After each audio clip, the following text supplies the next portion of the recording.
Okay, so today I want to talk about the approach of following your joy, your bliss, your excitement, following your breadcrumb trail, following your heart, whatever you want to call it. Hopefully it's something you're already kind of familiar with and maybe you're already experimenting with.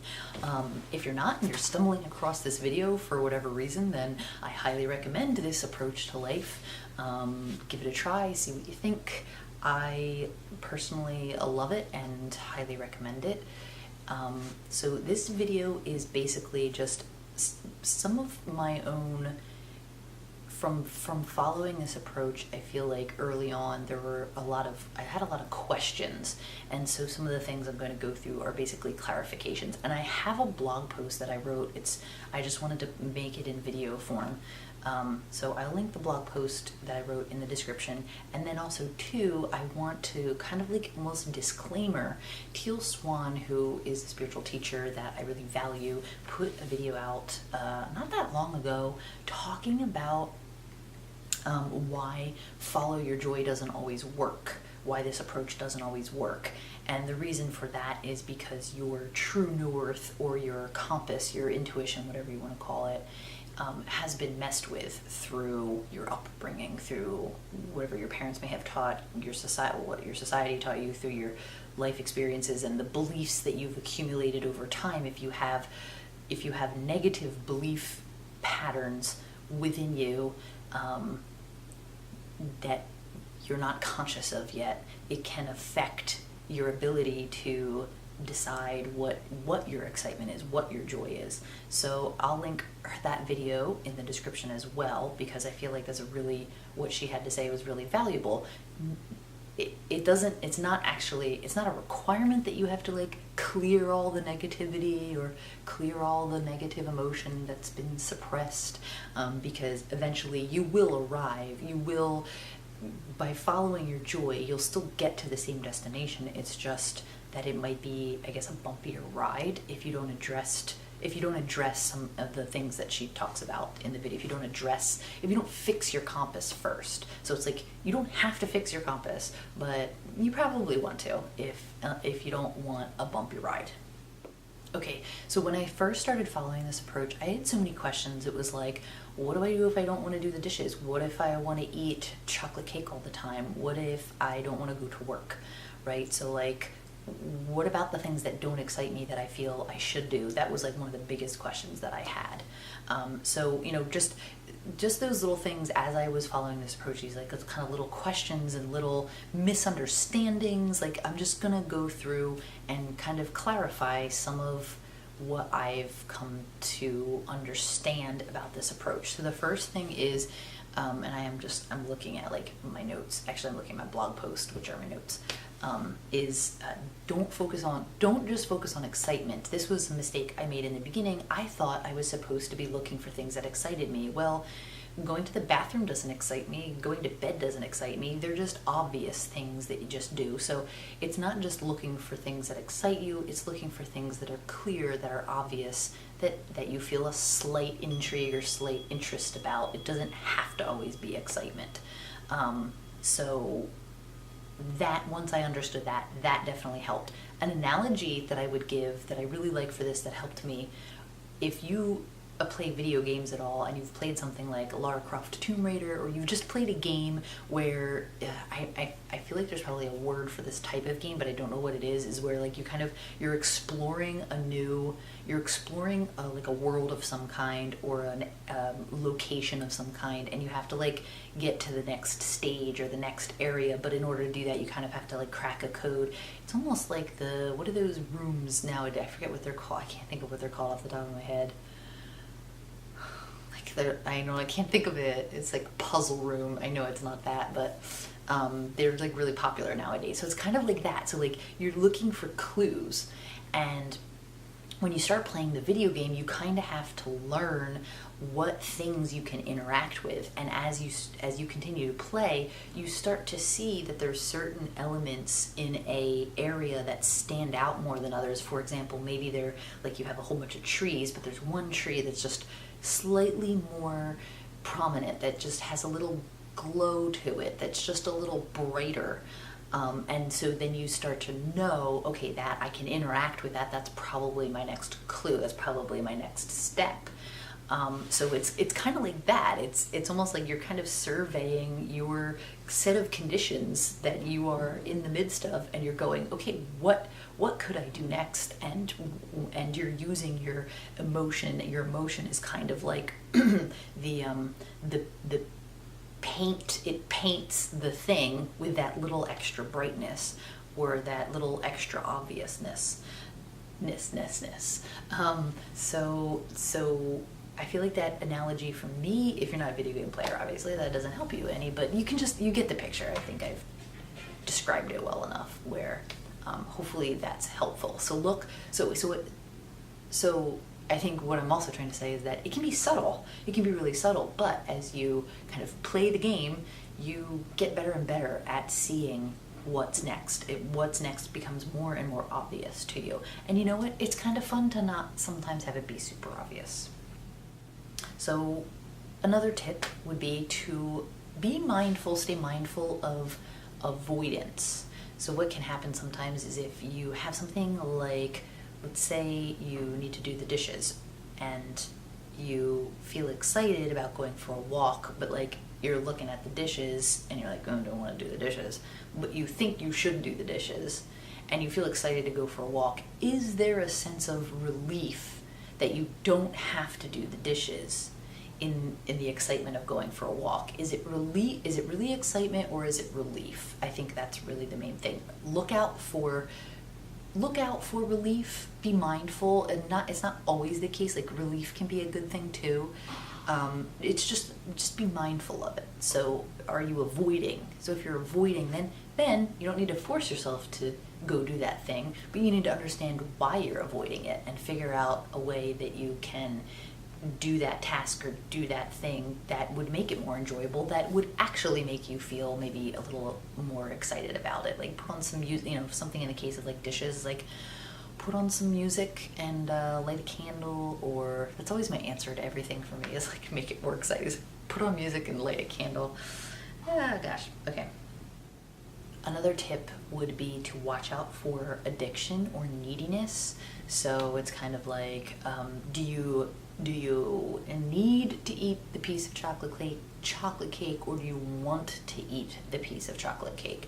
Is it out of a need to feel good, or do you already feel good and you feel kind of inspired to have a piece of cake and it sounds really fun? And you can tell the difference, because after you eat it, you would probably feel guilty and you would feel an emptiness. You would feel like you needed another hit of something to boost your state of being or to boost your mood. So it's like, usually the best way to tell is like, if you're kind of in a crappy mood and you're wanting to eat a piece of chocolate cake, it's probably because you're trying to feel better. So that isn't necessarily, I would say, like, yeah, don't even try to avoid taking action if you're in a bad mood. Do your best to improve your mood first before you start. So like, in order to improve your mood, start looking for things that interest you. Use that technique to improve your mood first, doing the things that you know are healthy for you, that are good for you. You can't take action and oppose your own belief system. So if you believe that eating that chocolate cake is not good for you, it's not actually going to feel good to eat that chocolate cake. You might have convinced yourself that it is, but deep down, if you have thoughts that think that you shouldn't, then you will feel guilty afterwards, and you will feel empty, continue to feel empty. It won't satisfy you. So, and you can know, and this is like, it's not about trying to avoid those types of actions. It's about, go ahead and eat the chocolate cake and see how that felt. Like, did that really feel good? Do you want to do that again? It's learning. It's a learning process. I know personally, I tend to think that I get it right from the get-go, and sometimes I need to give myself permission, like, mess up. You need to mess up so that you can gain more insight and information and make better decisions going forward. Okay, one thing I would also say is to start small, because when you're first starting out with this approach, this is a I think this is a pretty different approach to how a lot of people maybe currently live. I know it was a vastly different approach to how I lived. I would say I lived very logically, and I also lived based on what I thought I should be doing, which stemmed from what I feel like was influenced by society and my parents and friends, family. So so if you're just starting out and this interests you and you feel excited about trying this, just start with small things. Let's see, what examples do I have? Like what to eat, what book to read, what movie to watch, whether you want to take a nap or take a walk. Like practice with those smaller things and build up to like the bigger things, like maybe your job or where you're going to live next or something like that. The next tip is to reframe, and this applies for when there's something that you don't want to do. So let's see here. So this is like, the typical things like cleaning, making a phone call, cooking, exercising, working. The first question sometimes I like to ask is it really true that you have to do that thing?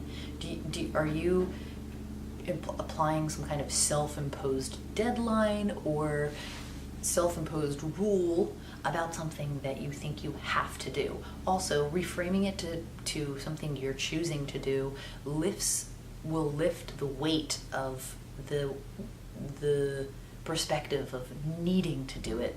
Needing to do something feels very kind of oppressive, and wanting or choosing feels very empowering and free. So also know that the example I give in my blog post is if I'm working, let's say I'm working on a project with a client and I don't like the project. I like keeping my word. I like doing a good job. So I might like say those things to myself. And I would also say that I chose this. At one point I said yes to this project.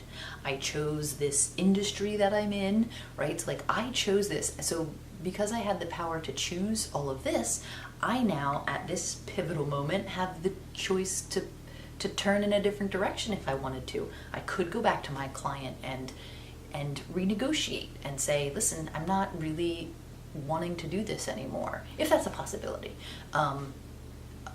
Or I can know that, okay, once this project is over, I now know that this isn't the type of project I want to take on anymore. And then in that moment, I know that I have the choice to say, okay, going forward, I'm not going to take on these types of projects. So it kind of gives you back this sense of freedom, which I think is sometimes the cause of why we don't want to do things. We feel stuck. We feel like we didn't choose it. But if you start to look more closely, you find you did choose that at one point. So you had the power. So if you had the power to choose it at one point, you have the power to choose new again. So it might take a little bit of time to transition to something new, but just knowing that you have that power kind of lifts that weight, that heaviness, and may make the task more bearable.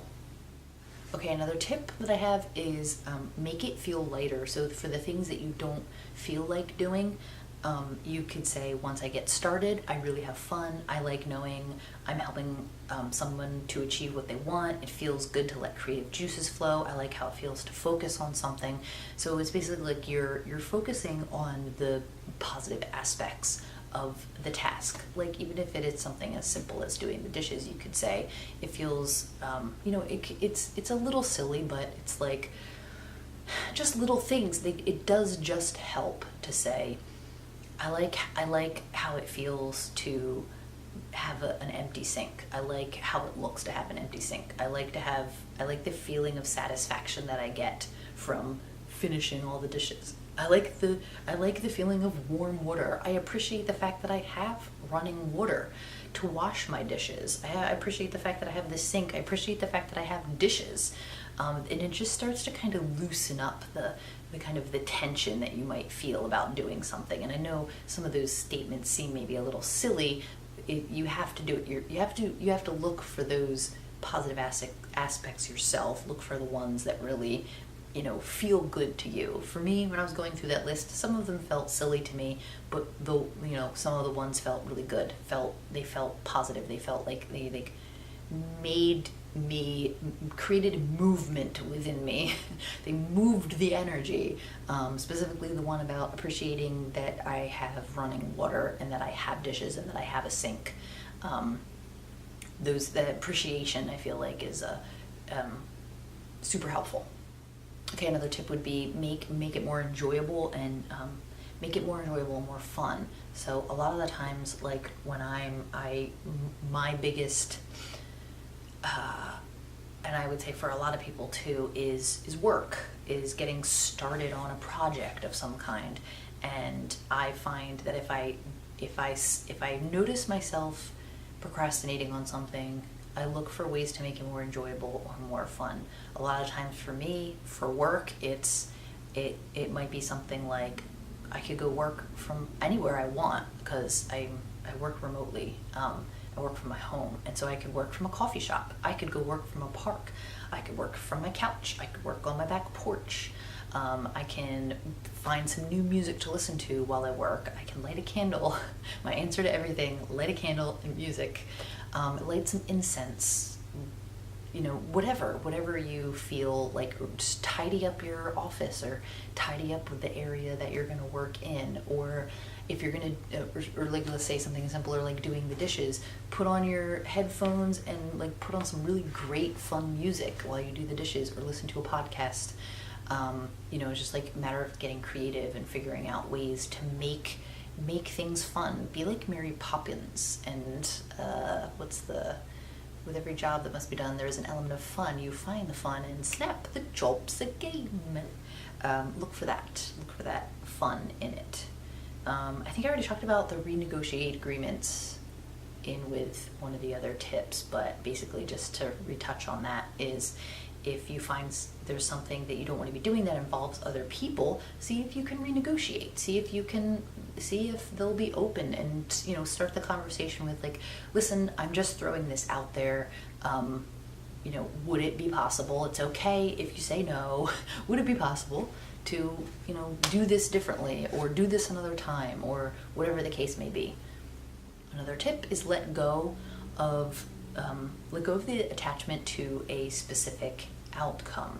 So I find that when you let go of the attachment to a specific outcome, for example, let's say me filming this video, if I were to film this video and expect to get like a certain amount of views or a certain amount of likes, it puts a pressure on you, and because it's something that's not within my control, then I start to feel pressure, and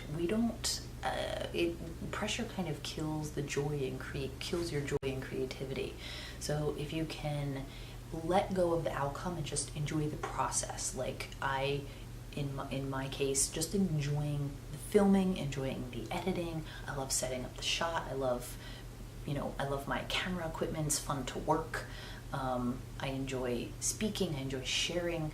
So I'm focused on the process and the enjoyment of it, not what I'm going to get from it. And by focusing on the process and enjoying the journey of it, enjoying the experience of it, I let go of the outcome. I'm more satisfied. You live a way more satisfying life by approaching life in that way, letting go of the outcome. It doesn't mean you don't think about the outcome, doesn't mean I don't set goals that have specifics, like numbers to them, like growing subscribers or making a certain amount of videos a week, but I'm not attached to it. It's just very loosely held. Okay, here's a good one, and that is that non-linear is okay. So your logical mind wants the path. You want to achieve something, and your logical mind goes, okay, I see, I need to do A, B, C, D, E, F, G, right? But there is a vast intelligence beyond your logical mind that sees a bigger picture and is guiding you to the next and the next and the next. And so sometimes the next might not be obviously in alignment with your goal, and you kind of have to trust that that's okay if it's something you feel excited about. For example, let's say my goal is to grow my blog, and I feel inspired to go to the beach. Well, how does going to the beach have anything to do with me? You would think it's like, well, if you really want to grow your blog, you better be in front of that laptop typing away, right? Like that's kind of what the logical mind would say. But here's what can happen is you go to the beach, you let go of thinking about the outcome or the goal, and you are in a more meditative state, and so idea for a really great blog post comes to you, and that blog post ends up getting lots of traffic to it, right? So, but you had to be, there was an intelligence beyond your logical mind that knew you needed to be in a certain state of being in order to receive that inspiration, to receive that idea. So, because going to the beach doesn't necessarily look like it's part of that linear path, it's like over here, over here, over here. It's non-linear.